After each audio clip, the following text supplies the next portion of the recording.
There's a persistent image of the spiritual path as being fundamentally anti-body. We often think the goal is to conquer our physical form, to see it as a troublesome source of suffering, a fleshy prison to be transcended and ultimately left behind.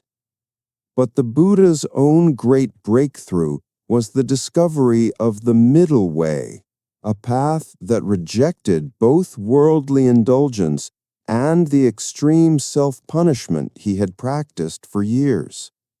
He taught that a healthy, well-cared-for body was the essential vehicle for the journey to awakening.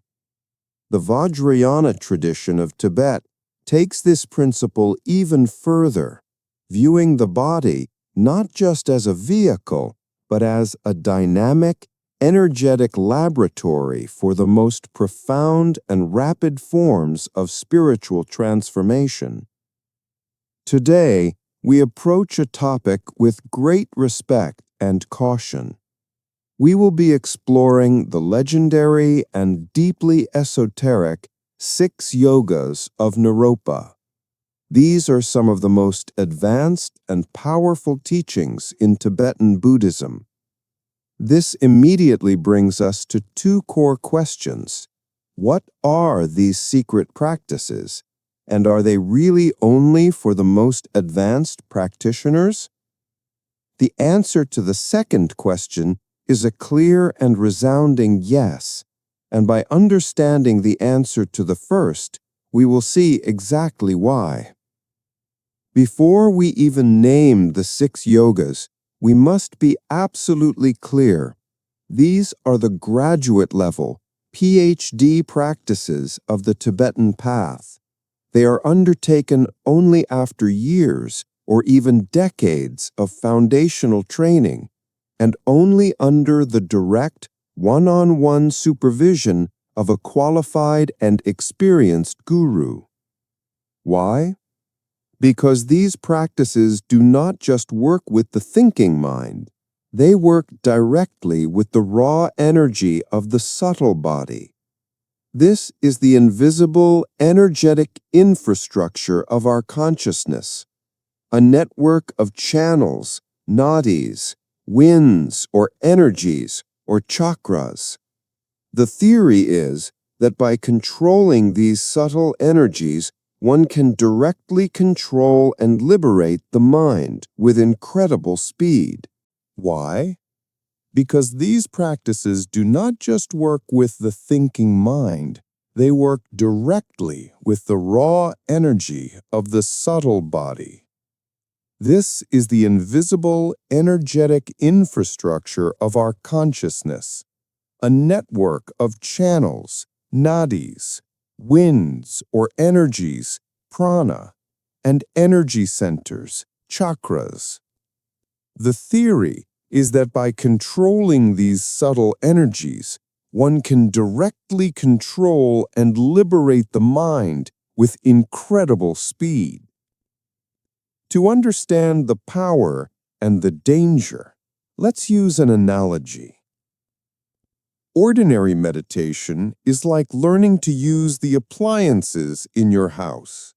You skillfully learn how to operate the light switches, the thermostat, and the computer.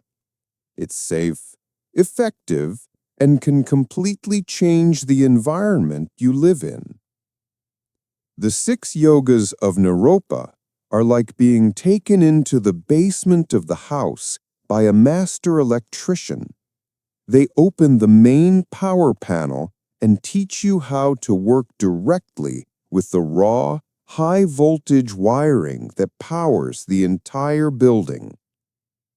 Working with this raw current can let you rewire the entire house in a fraction of the time. But it is unbelievably powerful. Without the constant, hands-on guidance of the master electrician, touching the wrong wire would not just be a mistake, it could be catastrophic. These six practices form a cohesive system for mastering the mind and its energy, especially through the transformative states of sleeping, dreaming, and dying. 1. Tummo, the yoga of inner heat. This is the foundation. It involves visualizations and breathing techniques to generate a powerful psychic heat that purifies the energy channels and burns away mental defilements. 2. Gyulu, the yoga of the illusory body. This practice leads to the direct realization that our physical body and all phenomena are like a dream or a magical illusion, severing attachment and aversion. 3. Milam, the yoga of the dream state. This is the practice of maintaining full awareness while dreaming, recognizing the dream as a dream, and then transforming its contents at will. 4. Osel, the yoga of clear light or luminosity. The practice of recognizing and abiding in the most fundamental, subtle, and luminous nature of the mind itself, which is most accessible during deep, dreamless sleep. 5. Bardo, the yoga of the intermediate state. This yoga uses the skills from the previous yogas to prepare the practitioner to maintain awareness in the Bardo, the often confusing state between death and the next rebirth, in order to achieve enlightenment there. 6. Phowa, the yoga of consciousness transference, a practice performed at the moment of death in which one's consciousness is intentionally ejected from the body and transferred directly to a Buddha's pure realm. In our modern world of instant gratification, where we want to hack everything for a quick result, the 6 yogas stand as a powerful testament to a different paradigm. They teach us humility, patience, and profound respect for a genuine lineage of wisdom. They remind us that not all knowledge is suitable for everyone at all times.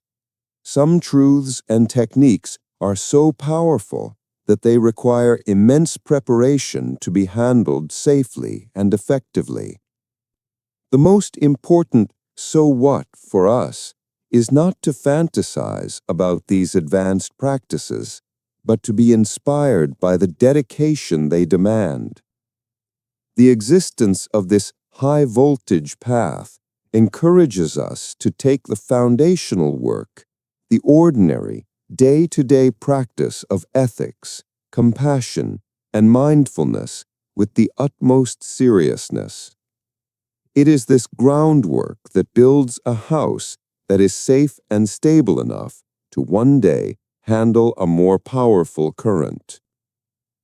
Since these yogas are not for us to experiment with, our practice should focus on the absolute bedrock upon which they are built. The entire edifice of the 6 yogas rests on a stable, ethical, and compassionate mind. So here is a reflective practice on building that foundation. 1. Find your ground. Sit quietly and feel the solid connection of your body to the earth. 2. Check the foundation. With gentle honesty, ask yourself these 3 essential questions. Ethics. In the last 24 hours, have my actions and words been a source of peace or a source of harm for myself and others? Compassion. Have I genuinely opened my heart to the experiences of others, or has my world been primarily about my own needs and wants?